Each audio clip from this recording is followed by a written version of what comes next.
I've heard all the politicians telling us that that we should focus on a market-driven development here, and it seems that they're quite. I think it's all right.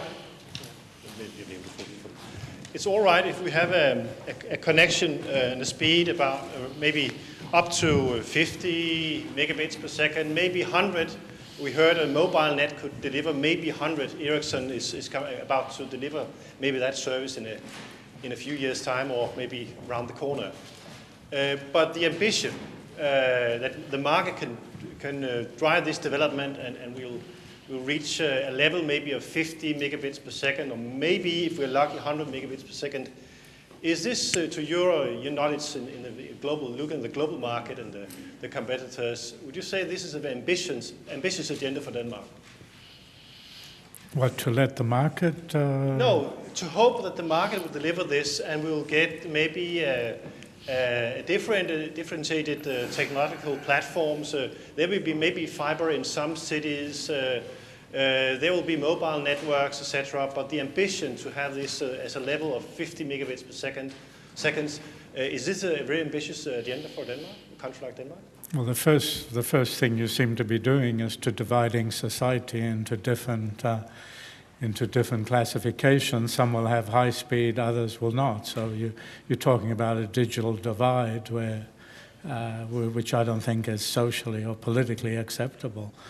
That's the first thing. There are a lot of countries will say that, sure, we have competition between cable, DSL and mobile, and out in the remote areas, well, we don't want to give them anything, but they can have mobile, so they should be happy. I don't think that's acceptable. I think first you need to ensure everybody's got access to similar technologies and similar speeds.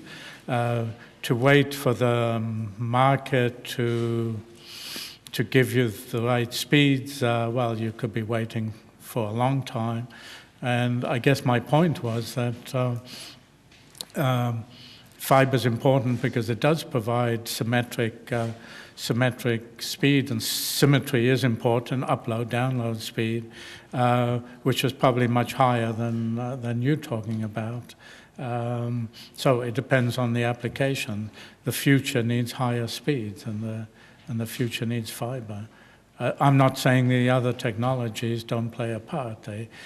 Certainly mobile will always be important, and I don't see it as necessarily as a competitor, say, to a fiber network. I see it as an important complement to a fiber network.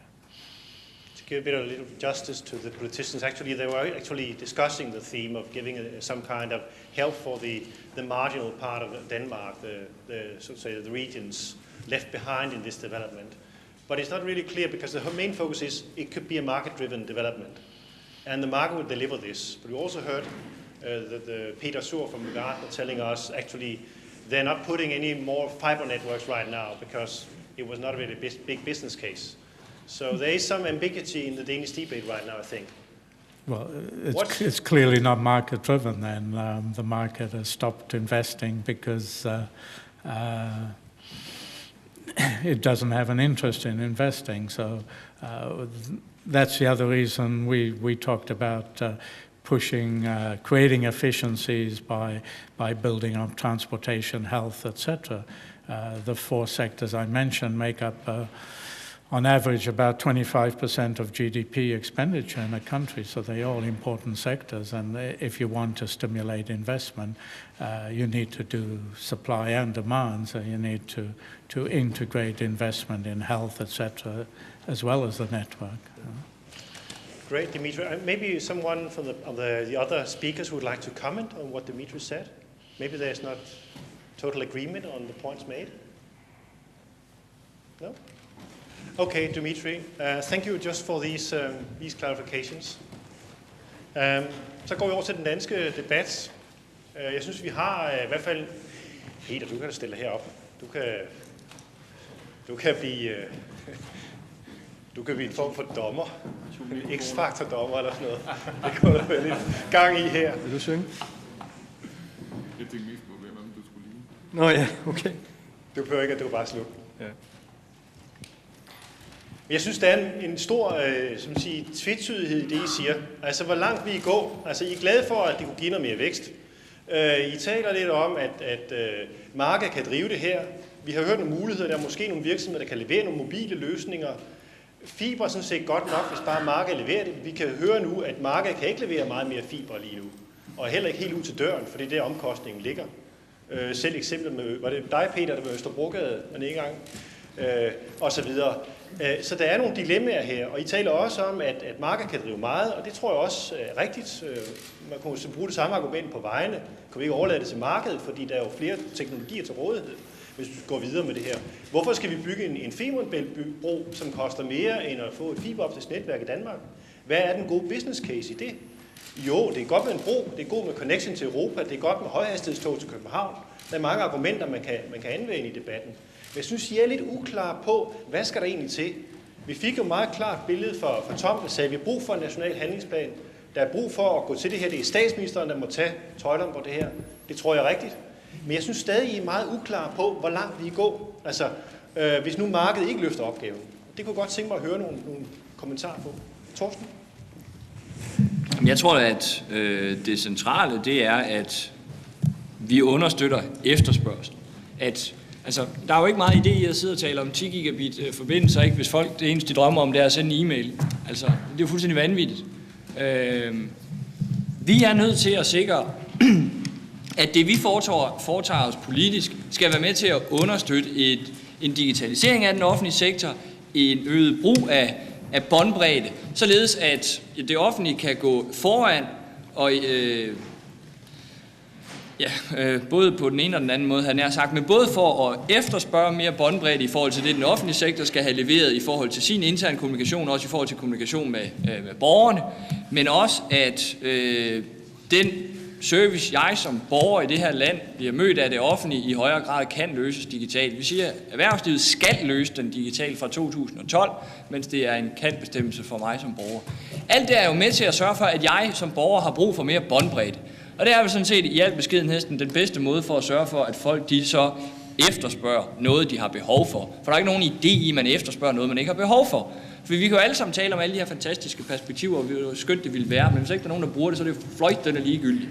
Jeg har en ambition om, at folk de skal bruge det, og de vil bruge det, fordi det er med til at gøre deres hverdag bedre, det er med til at være produktivitetsfremmende for erhvervslivet, og derfor er det en fordel for samfundet. Og det er den udvikling, vi skal understøtte.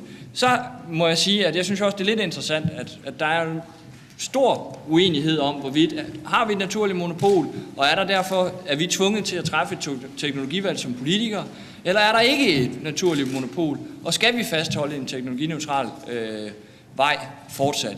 Og det vil jeg sige, det gør der i hvert fald ikke det super meget let som politiker, og så sige, kast en mønt i vejret, og så lad os se, hvor vi lander hen.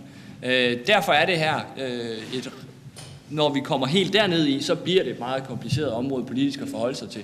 Men lad os da bruge det her til at sikre borgere en bedre offentlig service, en mere effektiv offentlig sektor, og så skabe den efterspørgsel, som gør, at det helt naturligt er sådan, at båndbredden den vokser i alle dele af landet. Så er vi over i klassisk dansk løsning. Det er velfærdsstaten, der skal drive det hele osv. Ikke? Altså, er det ikke det, du siger?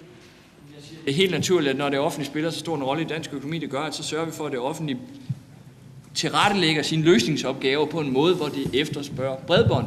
Og det kan man sige, det fremmer udrulning af bredbånd, men jeg gør det ikke, fordi jeg tænker, det er synd for jer, der leverer bredbånd, nu må vi tilrettelægge den offentlige sektor, så I kan tjene nogle flere penge. Jeg gør det da, fordi det har nogle effektiviseringsgevinster i forhold til den offentlige sektor, og det har nogle forbedrede servicemuligheder for mig som borger. Det er jo ikke, fordi jeg synes, det er synd, at aktionærerne, der har investeret i bredbåndsselskaber, at deres afkast måske er for lavt. Altså, man kan også sige, jamen, det tror jeg, der er konsensus om, at der er helt klart, det hørte alle politikere i virkeligheden sige, der er brug for, at det offentlige stimulerer den efterspørgsel. Og det giver nogle gevinster på effektivitet og produktivitet, service bliver bedre, vi kan levere nogle af fremtidens løsninger, selv ude i marginalområdet. Det tror jeg, der er en ret bred konsensus om i virkeligheden, og det kunne måske være elementerne i den handlingsplan, som Tom nævnte før. Tom?